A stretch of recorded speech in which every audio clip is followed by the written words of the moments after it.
Chapter 8. In the meantime, a quieter yet even more spiritually poignant phase of the horror had been blackly unwinding itself behind the closed door of a shelf-lined room in Arkham. The curious manuscript record or diary of Wilbur Whately, delivered to Miskatonic University for translation, had caused much worry and bafflement among the experts in languages both ancient and modern. Its very alphabet, notwithstanding a general resemblance to the heavily shaded Arabic used in Mesopotamia, being absolutely unknown to any available authority. The final conclusion of the linguists was that the text represented an artificial alphabet, giving the effect of a cipher, though none of the usual methods of cryptographic solution seemed to furnish any clue, even when applied on the basis of every tongue the writer might conceivably have used.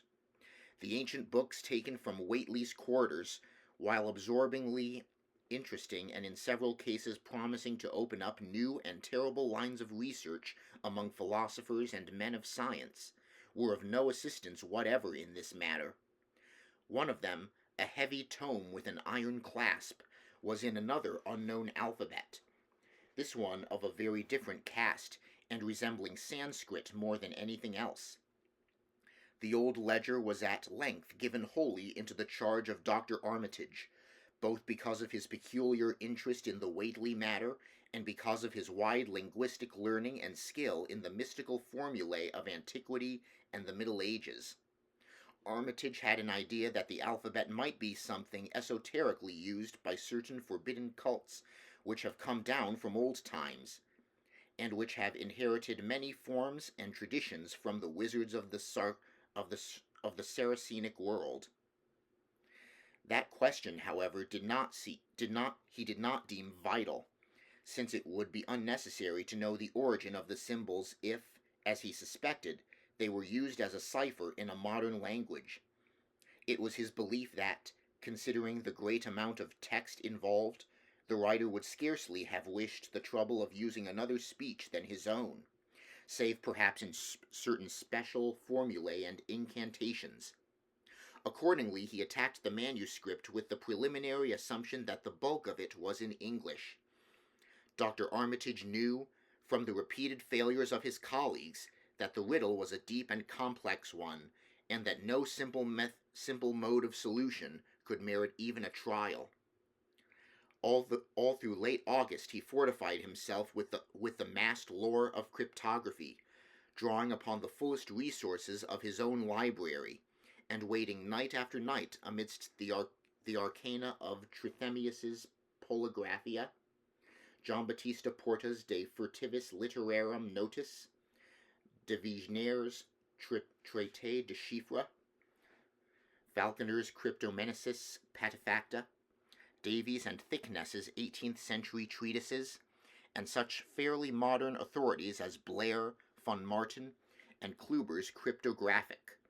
He interspersed his study of the books with attacks on the manuscript itself, and in time became convinced that he had to deal with one of those subtlest and most ingenious of cryptograms, in which many separate lists of corresponding letters are arranged like the multiplication table, and the message built up with arbitrary keywords known only to the initiated.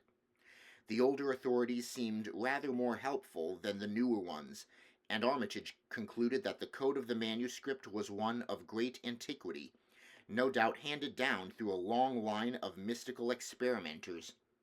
Several times he seemed near daylight, only to be set back by some unforeseen obstacle. Then, as September approached, the clouds began to clear. Certain letters, as used in certain parts of the manuscript, emerged definitely and unmistakably, and it became obvious that the text was indeed in English. On the evening of September 2nd, the last major barrier gave way, and Dr. Armitage read for the first time a continuous passage of Wilbur Whately's Annals. It was in truth a diary, as all had thought, and it was couched in a style clearly showing the mixed occult erudition and general illiteracy of the strange being who wrote it. Almost the first long passage that Armitage deciphered, an entry dated November 26, 1916, proved highly startling and disquieting. It was written, he remembered, by a child of 3.5 who looked like a lad of 12 or 13. Today learned the Aklo for the Sabaoth, it ran, which did not like it being answerable from the hill and not from the air.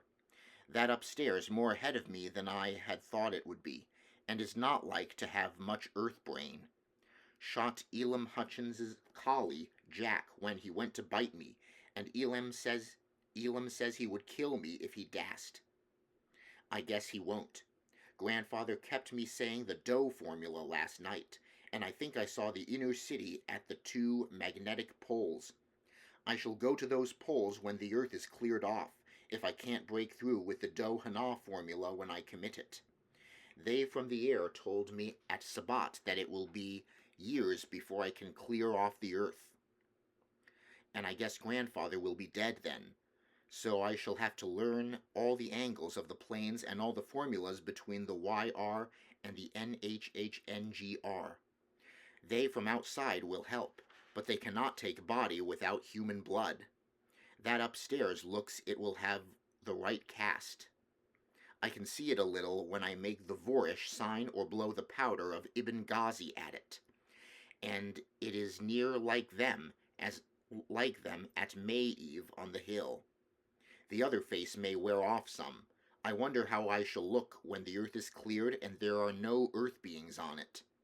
He that came with the Aklo Sabaoth said I may be transfigured, there being much of outside to work on.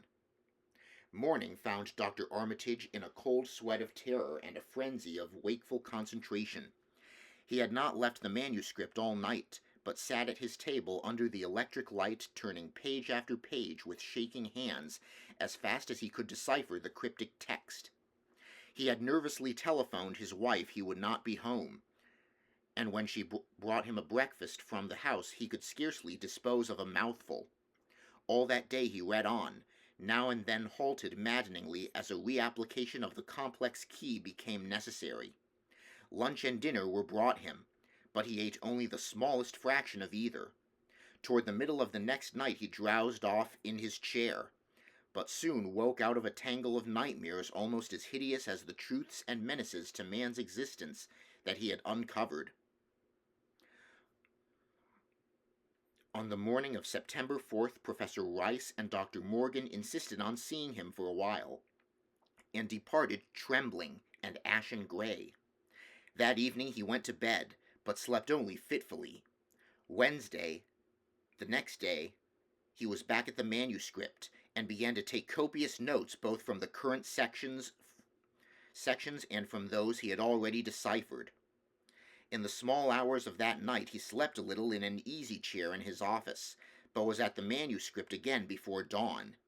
Some time before noon his physician, Dr. Hartwell, called to see him, and insisted that he cease work. He refused, intimating that it was of the most vital importance for him to complete the reading of the diary, and promising an explanation in due course of time. That evening, just as twilight fell, he finished his terrible perusal and sank back exhausted. His wife, bringing his dinner, found him in a half-comatose state, but he was conscious enough to warn her off with a sharp cry when he saw her eyes wander towards the notes he had taken. Weakly rising, he gathered up the scribbled papers and sealed them all in a great envelope, which he immediately placed in his inside coat pocket. He had sufficient strength to get home, but was so clearly in need of medical aid that Dr. Hartwell was summoned at once.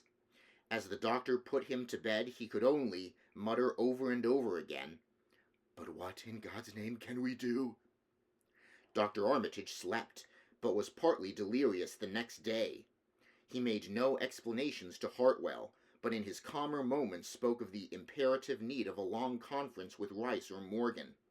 His wilder wanderings were very startling indeed, including frantic appeals that something in a boarded-up farmhouse be destroyed, and fantastic references to some plan for the extirpation of the entire human race and all animal and vegetable life from the earth by some terrible elder race of beings from another dimension. He would shout that the world was in danger, since the elder things wished to strip it and drag it away from the solar system and cosmos of matter into some other plane or phase of entity from which it had once fallen, vigintillions of eons ago. At other times he would call for the dreaded Necronomicon and the Demonolatreia of Remigius, in which he seemed hopeful of finding some formula to check the peril he conjured up. "Stop them! Stop them!"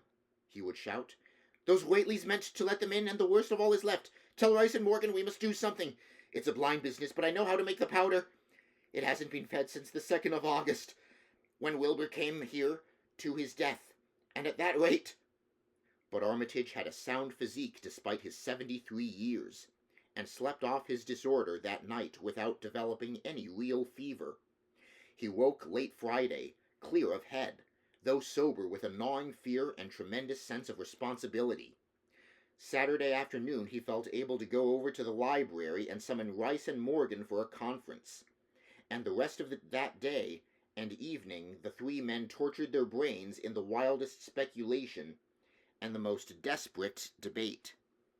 Strange and terrible books were drawn voluminously from the stack shelves and from secure places of storage, and diagrams and formulae were copied with feverish haste and in bewildering abundance. Of skepticism there was none. All three had seen the body of Wilbur Whately as it lay on the floor in a room of that very building, and after that not one of them could feel even slightly inclined to treat the diary as a madman's raving. Opinions were divided as to notifying the Massachusetts State Police, and the negative finally won. There were things involved which simply could not be believed by those who had not seen a sample, and as indeed was made clear during certain subsequent investigations.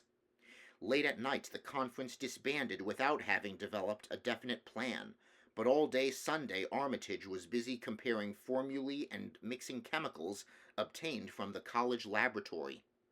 The more he reflected on the hellish diary, the more he was inclined to doubt the efficacy of any material agent in stamping out the entity which Wilbur Whately had left behind him. The earth-threatening entity which, unknown to him, was to burst forth in a few hours and become the memorable Dunwich horror. Monday was a repetition of Sunday with Dr. Armitage, for the task in hand required an infinity of research and experiment. Further consultations of the monstrous diary brought about various changes of plan, and he knew that even in the end a large amount of uncertainty must remain. By Tuesday he had a definite line of action mapped out, and believed he would try a trip to Dunwich within a week. Then, on Wednesday, the great shock came. Tucked obscurely away in a corner of the Arkham Advertiser was a facetious little item from the Associated Press, telling what a record-breaking monster the bootleg whiskey of Dunwich had raised up. Armitage, half stunned, could only telephone for Rice and Morgan. Far into the night they discussed, and the next day was a whirlwind of preparation on the part of them all. Armitage knew he would be meddling with terrible powers, yet saw that there was no other way to annul the deeper and more malign meddling which others had done before him.